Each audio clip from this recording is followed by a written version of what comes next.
Who called for them? So it took me a week, but I finally finished the main scenario for Gotham Knights. And you know what?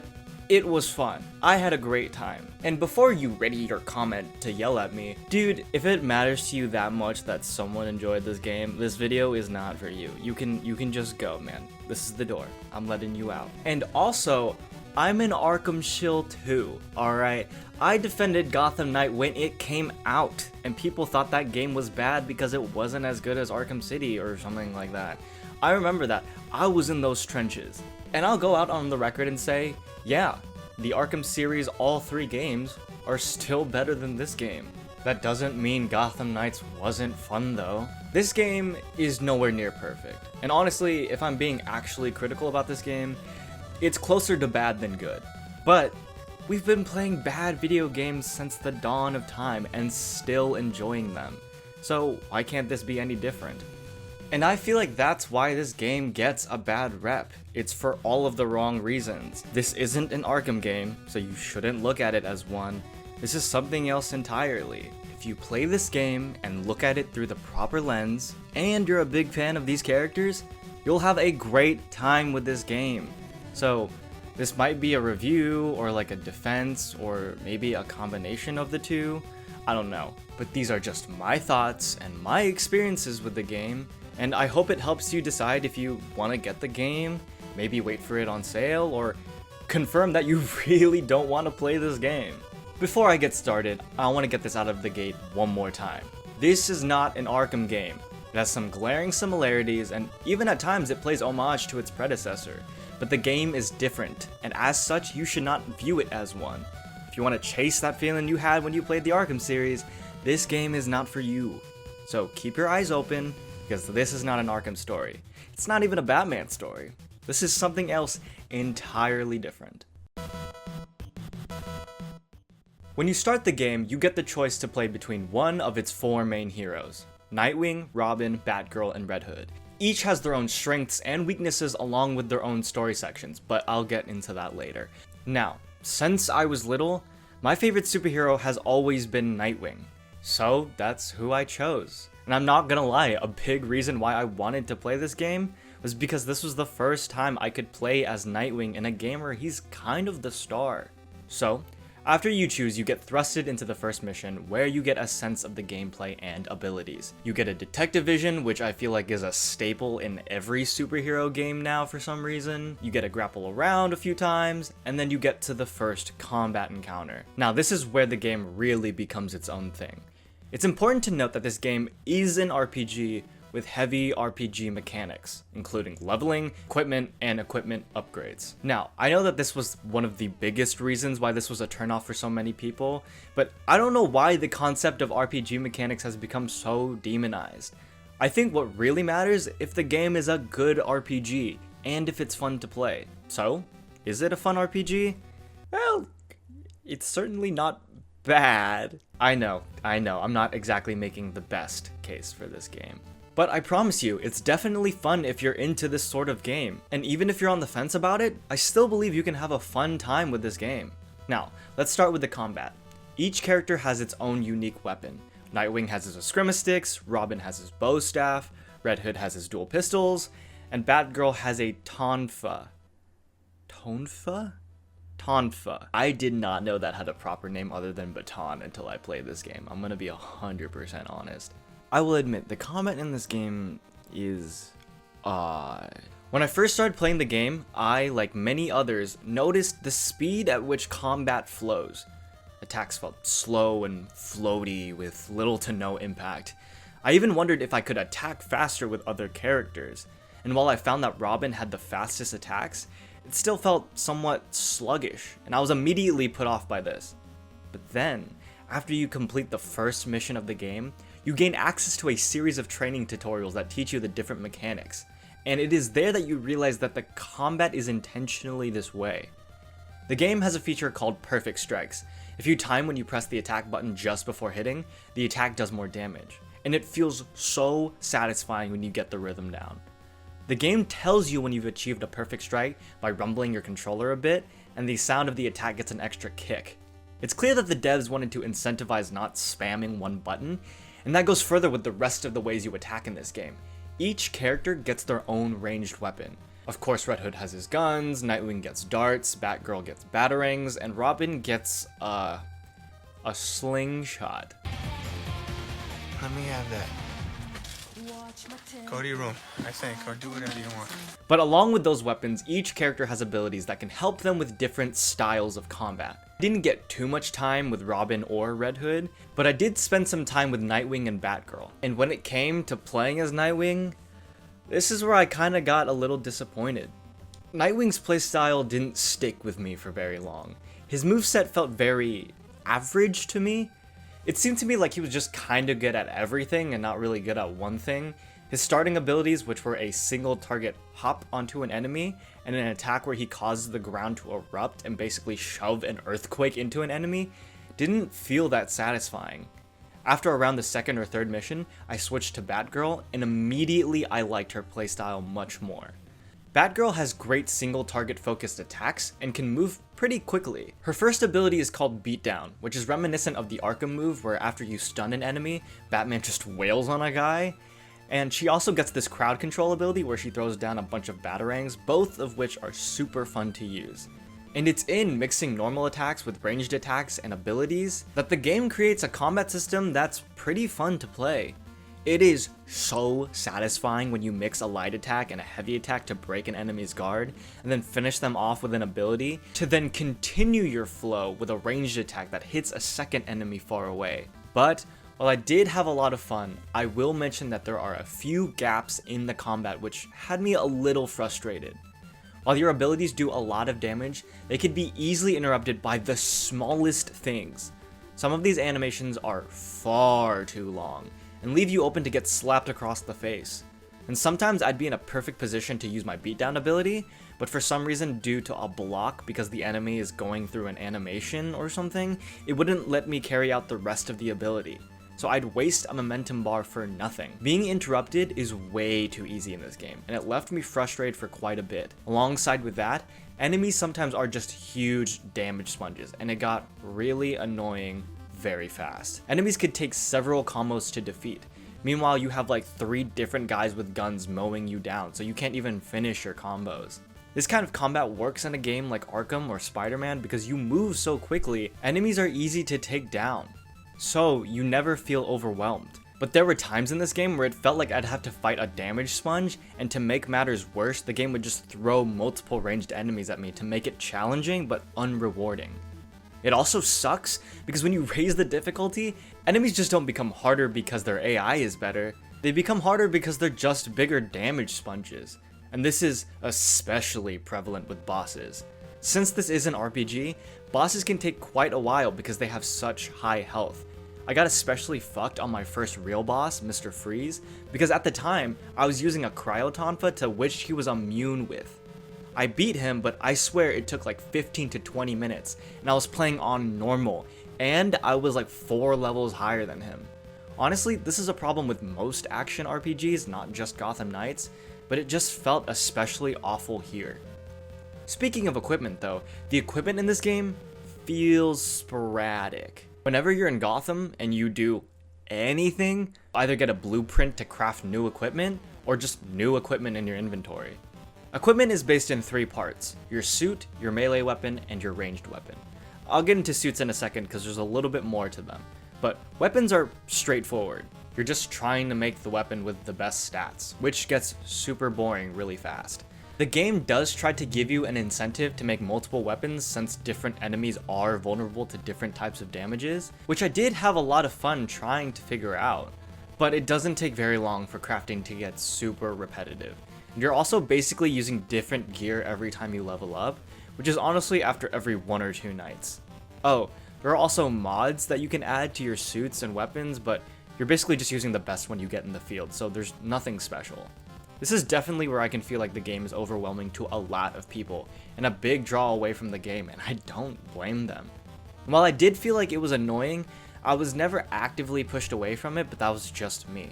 Sometimes I was even excited to go back to the Belfry to see what new suit I could craft. That is where one of the game's saving graces is, albeit with a small caveat. Some of the suits in this game look so fucking cool.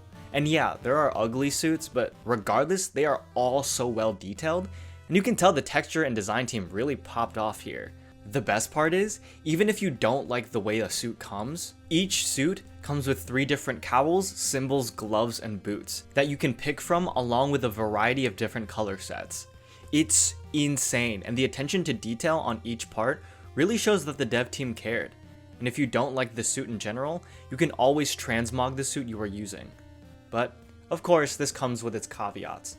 Transmogs and color sets can only be obtained if you've crafted a version of the suit earlier, or if you've done certain side quests or challenges. Very clearly a grind. And the best looking suits are always the ones that you have to find later in the game. Also, you can't change any of the parts of the suit if you're transmogging, which I found incredibly odd. Sometimes I liked a different feature of a suit, but I could only switch to that if it was my actual armor. Also, each character comes with its own travel ability. Nightwing gets the memed on Fortnite glider, Red Hood gets Lazarus Pit fueled jumps, Robin gets to teleport via the Justice League satellites, and Batgirl gets the basic cape gliding. Now, all of these are fun to use in supplement with the Bat Cycle, but they aren't anything special. I think we've been spoiled with good open world movement, and this game, while not bad, isn't the most fun option out there. And lastly, there's one giant feature to this game, and that's one of its biggest draws, and that's its co-op feature. Co-op is first unlocked after the first night, and you can jump in and out of sessions literally whenever. Even if you're in the middle of a mission or a boss, someone can jump right in. And the co-op feels amazing. Just running around and beating guys up and carrying out strategies with a friend can be so much fun. My cousin and I jumped in and out of each other's worlds, and the game became 10 times more fun each time we did it. There are special takedowns for each individual character pairing, which is cool, but there is only one. If there's something I could wish for, it's that there would be a few different animations for team takedowns. On top of that, there are a few quality of life stuff I hope are added. Like when one person marks something on the map, it doesn't show up for the other person, but small things like that. But overall, the co-op is amazing, and it feels like what Assassin's Creed Unity wanted to do so many years ago, but this works. If you have a friend in mind that you want to play with and co-op is a draw for you, I definitely recommend it. Overall, the gameplay of this game, while having its weaknesses, doesn't mean you'll have a bad time with it. In fact, I found myself more times than not enjoying myself and wanting to progress and get better. But of course, this isn't just some normal RPG. This is a Bat Family game, and more importantly, a Gotham game. Its setting is almost as important as its gameplay, and I definitely enjoyed how this universe's Gotham is portrayed. But before I get to that, I feel like I should briefly mention the game's performance, because I know that's a huge point of contention. As you might know, this game is only on next-gen consoles and runs at a frame rate of 30 FPS on them. Now, I played this game on PC with my FPS rates increased, so I can't speak to those experiences. And while I agreed that we should be moving towards AAA titles being 60 FPS, I will say that this game is massive. I understand why it runs the way that it does, especially because it's co-op. But I cannot fully defend this game. The game is extremely poorly optimized, and even with my 3070, I was seeing screen tears and frame dips consistently. The game's performance definitely leaves something to be desired. Okay, now for real. Let's talk about this game's presentation and its Gotham City. This game does not look bad by any means. The people saying this looks like a mobile game are being so dramatic, because it doesn't look bad at all. There are parts of the style that definitely doesn't try to emulate real life, but all of the texture looks pretty good. This Gotham definitely takes its references from the comics, and it really shows. Also, all of the characters look amazing, especially the details on their suits and weapons. I know I've already mentioned this, but my god, the suits look sick. I don't know what people are on, because something that looks like this would definitely break your iPhone, dude. And it's not just the main characters. Each of the enemies has their own distinct style that looks really good. There are multiple factions in the game, and just upon looking at a single enemy, you'll know who you're fighting. The only thing I wish was that there was more variety to the way certain enemy types looked. There are multiple types of enemies in this game, ranging from big to small, but they each have one model. I wish that instead of just the same model of a big lady with weapons or a big guy with a shield, there was a big lady with a shield or a big guy with a weapon. I don't know, just anything. But those enemies are just one part of Gotham. Now, this universe's Gotham has many sights to see and places to go. And I will say, it never feels too big. Lately, we're in this era of open world games being huge with little to see, but this Gotham never feels like it expands past what it needs to be. Most of its map usage is used, which does mean that you'll be repeating crimes in the same places, but at the same time, it kinda makes sense. I don't know, it never bothered me. Speaking of crimes, the game makes you do a little bit of detective work before you can actually stop crime. Detective work is in parentheses. While out in Gotham, you have to interrogate thugs to collect interrogation points in order to stop premeditated crime. While this idea is cool, I admit it's pretty surface level. Nothing really changes in the world when you accomplish stopping crime or even failing them. The game even states that any crime you don't stop before finishing the night goes away forever, but Gotham never really reacts to this. The game has NPC citizens, and I'd love that if you didn't solve these crimes, people would act poorly to you. I think when you beat the game, people start being more receptive to you, but that's really about it. Also, people kind of just speak nonsense on the streets. I'd like there to be a little more variety and weight to what you do. Gotham Knights' story and quests range quite a bit. The game features a lot of stuff you've seen before, and a couple of stuff that's new for Batman media in general. Starting with our main cast, each of the main four has a clear and distinct voice and script that matches their character. But I will say that comes with its own faults. Sometimes the script feels like it's trying too hard to make its characters distinct, that they become very tropey and not very layered. But they do shine in their own story quests. I mentioned that I played as Batgirl for the most part. She gets this storyline where she has to cope with the fact that she might not remember or know her father like she thought she did. She has to live with the struggle that she lost two father figures and has to come into her own, alone. It's a really touching story and I liked it a lot. I will say that the dialogue between the Bat fam also ranges from fun to borderline cringy. Freeze. Freeze can make weather now? Freeze can make weather now. Now, I am no stranger to these comics. I am a huge Bat Family fan, but replicating their dynamic outside of the games is a tall task. Comics as a medium can get away with certain dialogue because you're not relying on an actor to deliver those lines. And when the medium is filled with bright colors and larger than life panels, you can get away with a lot of cringy dialogue because it just looks cool. You can't really get away with that here, and sometimes it really shows. While there are some genuine good moments between the team, there are times when their convos had me gritting my teeth. Also, I should mention that the performances range too. I would say that my favorite performances definitely come from Red Hood and Nightwing. Their VAs depict those characters perfectly. Also, the way these characters look in cutscenes had me feeling different things. Outside of their costume, they all look slightly off, but when they're in costume and in cutscenes where they're talking to villains, they look sick. And man, I won't lie, they did Jason so dirty. The main story definitely has its highs and lows. It's definitely a superhero roller coaster. All of the action set pieces and dungeons had me on the edge of my seat.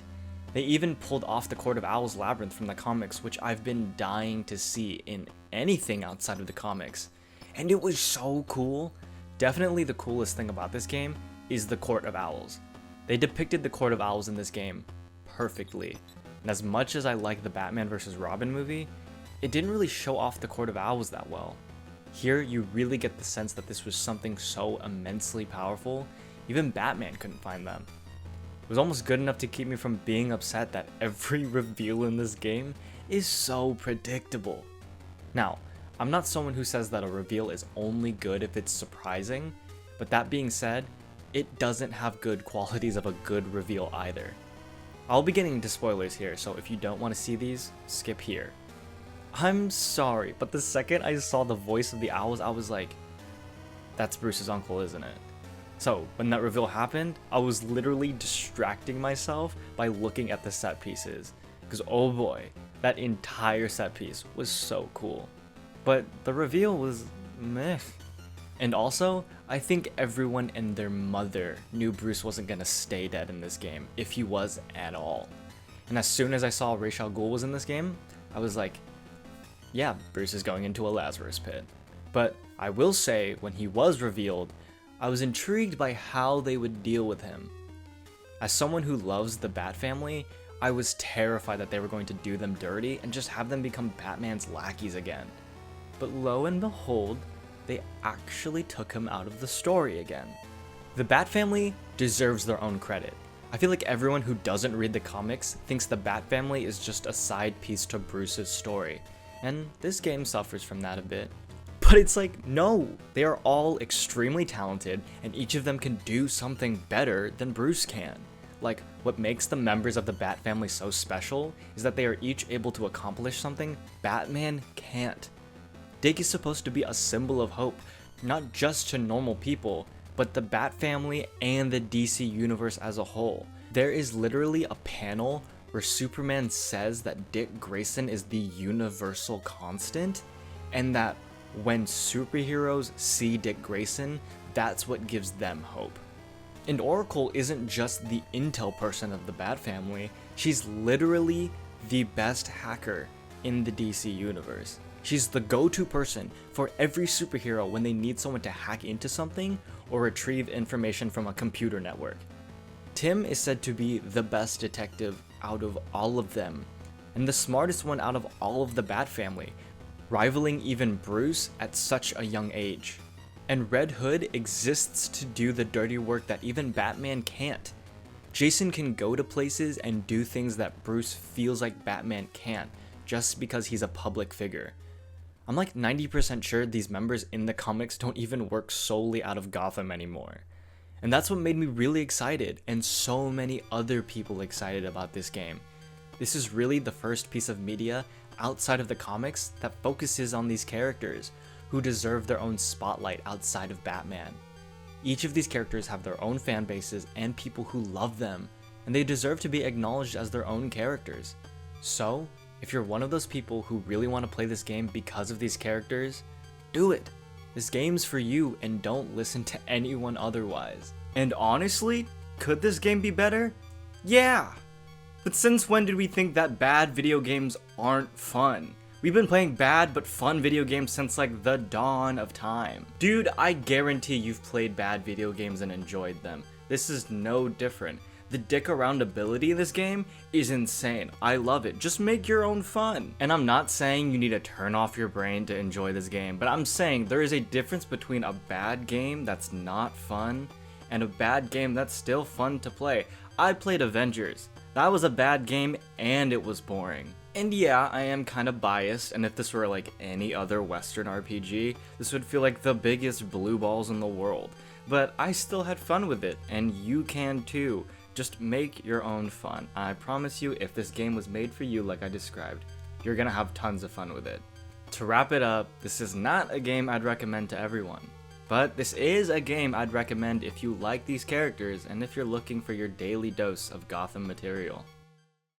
If you've made it this far, thank you so much for watching. This is kind of the first video I've ever made. After playing this game, I was really inclined to make it because I just had so many thoughts about it. If you like the content, please consider subscribing. I want to make more stuff like this about other games and movies and TV shows and anime. I'm into all sorts of stuff. I'd love to make more videos like this. And if this is your type of thing, please think about subscribing or hitting like or telling me what I could do better or whatever you want in my comments. Honestly, if you just want to say random shit in my comments, go for it. But thank you so much for watching, and see you next time.